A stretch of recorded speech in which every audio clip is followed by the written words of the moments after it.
Hey there, Will. A big event in our home yesterday. Our son, our oldest of three kids, turned 17. So we spent some time yesterday exploring some pictures and some videos, talking about his birth and all that stuff. And one thing that stuck out to me was how young my wife and I looked when he was born. We were children. No, I mean, by the way, that's an overstatement. We were 26, just turned 26 years old, but we looked like children. We looked like babies. And I can remember the feeling that I had when they gave us the baby and told us it was time to go home. I just remember thinking, like, what are you talking about? We are not. I never touched a baby until my own child. I mean, seriously, I'd never held a baby, changed a diaper.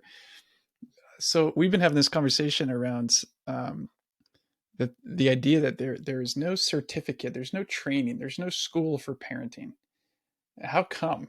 I mean, we've got certifications for everything.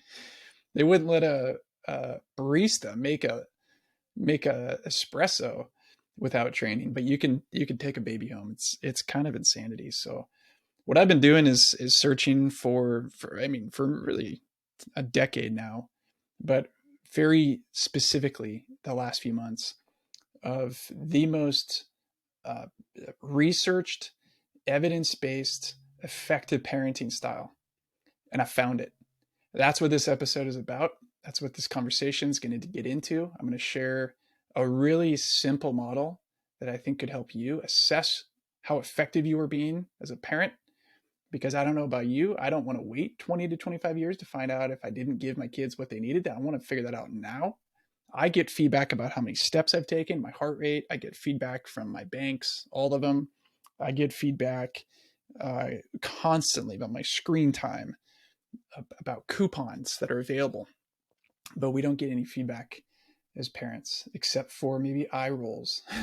Or usually the feedback we get is hard to decode.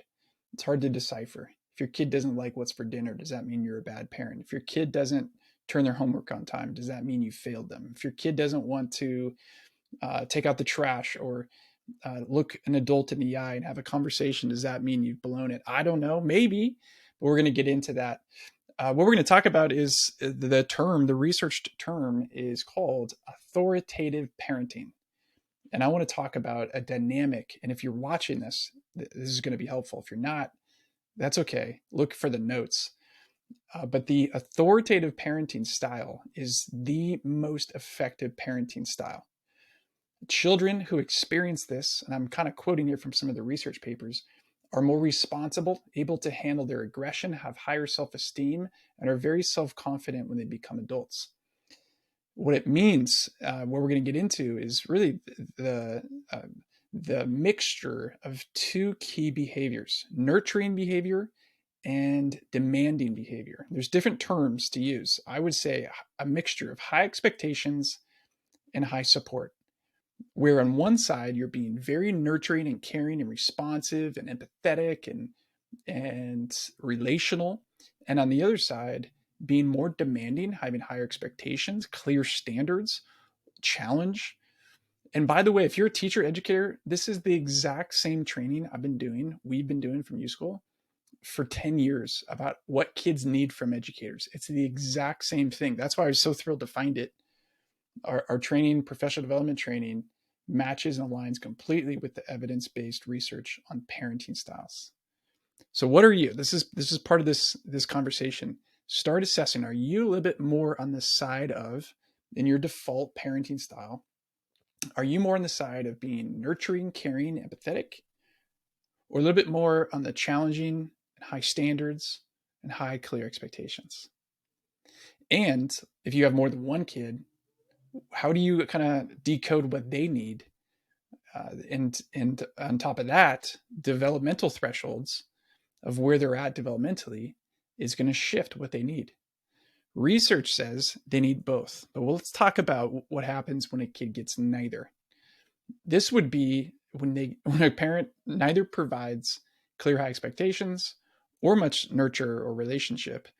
I would call it a disengaged parent. The term technically would be neglectful parenting. Little nurture, low expectations, little involvement.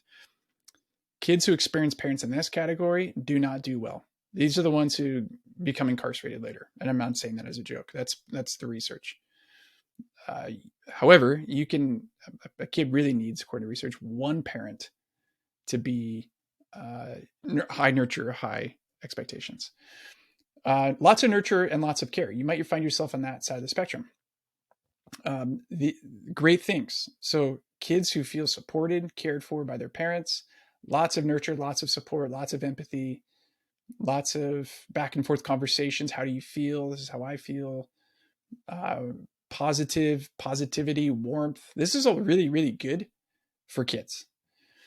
But what it can do if you lack a balance of high challenge and high expectations, as I would just call it, the friend zone. You get friend zoned by your kids. In other words, they might trust you with their feelings, trust you to be there for them supportively, but they don't trust you for their own growth. And ultimately, kids who only receive nurture and care, don't receive the challenge from their parents, aren't held to high standards, grow up to become adults with low self esteem because the implicit message is, you love me, but you don't believe in me. That's a problem. You don't believe in me. That inner confidence that comes from parents who say, I expect more from you. You have greater potential than what you're showing now. Ooh, this is good. Now let's talk about the other side. High standards, high pressure, high accountability, demanding. What that turns into, if that's all a kid gets, it doesn't go that well. It's a kid who braces themselves around their parents. It's the experience that nothing is ever good enough. You have to kind of hide the feeling side of you. Don't let them see you sweat. You only feel good or only get praise when you're doing well, performing at a high level. What this turns into for adults, research says, would be likely a high degree of shame as an adult, hiding, maybe even resentment. That doesn't go well for a long term relationship, that's for sure. Not much warmth or connection. However, there are good parts of that. Kids who experience a lot of high standards, a lot of pressure, they typically become highly responsible, highly independent, achievers, self sufficient. Those are good things, right? But on one side, you're looking at the friend zone. On the other side, you're looking at this kind of intensity zone, which is not really good for human development. You get a lot of emotional immaturity when you're just in the intensity zone all around. So, what does the mixture of both look like? That's what authoritative parenting is. That's what research says is the best, where you have a mixture of high expectations and high responsive, nurturing behavior to your kid. It's where adults, the parents, are role models. They also set out the behavior they expect from their kids and hold them to it. They have clear consequences, and they're delivered with love and care. It involves, I'm going to read a few things here, having reasonable expectations for your kids. You realize your children need meaningful experiences and freedom to learn new skills. Uh, it's where you teach your kids how to handle and manage frustrations when they're hurt. It's where you're encouraging independence and self-responsibility. Now, how do you assess? Let's do a little assessment here. How are you? Where do you chart on this graph? Authoritative parents tend to agree with statements like these. And you'd probably say, like, on a scale of 1 to 5, 1 to 7, to what degree do you agree with these statements? I'm going to read a few. I take my child's wishes and feelings into consideration before I ask her to do something. To what degree? 1 to 5. 5 is absolutely. 1 is not at all. I encourage my child to talk about their feelings. I try to help when my child is scared or upset. I provide my child with reasons for the expectations I have for her.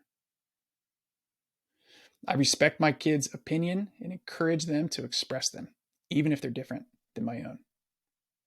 That's different than my way or the highway. Get on board or get off. Also, here's a few more. Parents are judged to be less authoritative if they agree with these statements. I ignore my child's behavior. Absolutely or not at all. No.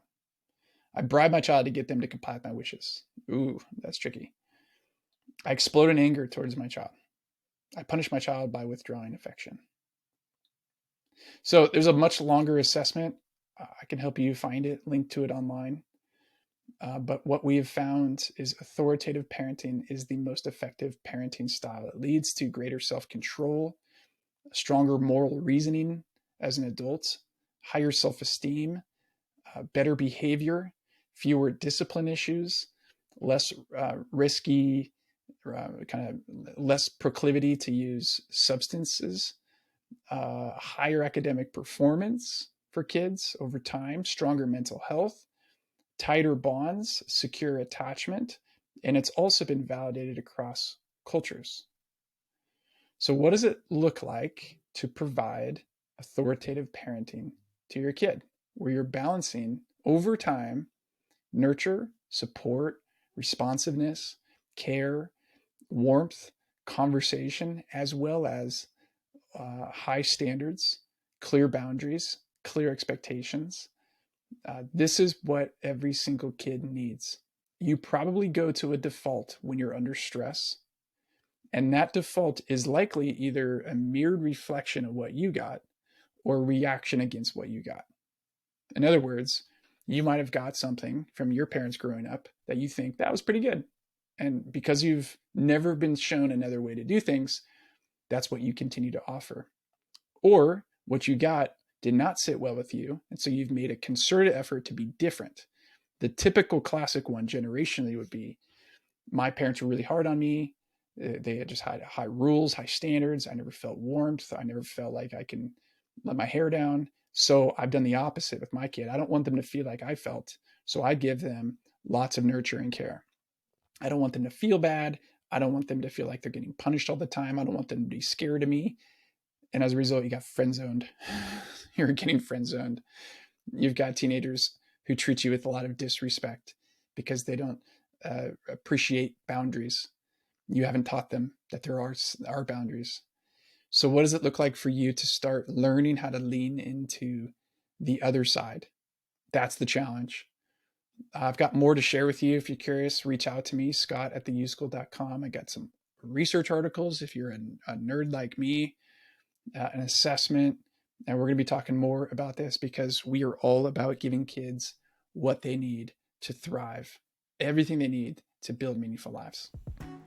Hey, thanks for joining in on the YouSchool podcast. We'd love to share with you the resources available on our website at theyouschool.com, not just articles, ebooks, worksheets, and other podcast episodes, but specifically, you should know about a free course we have available called the Real Me course.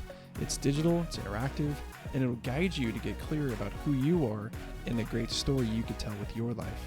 So go register for a free account and get started on the Real Me course today at theyouschool.com. That's theyouschool.com.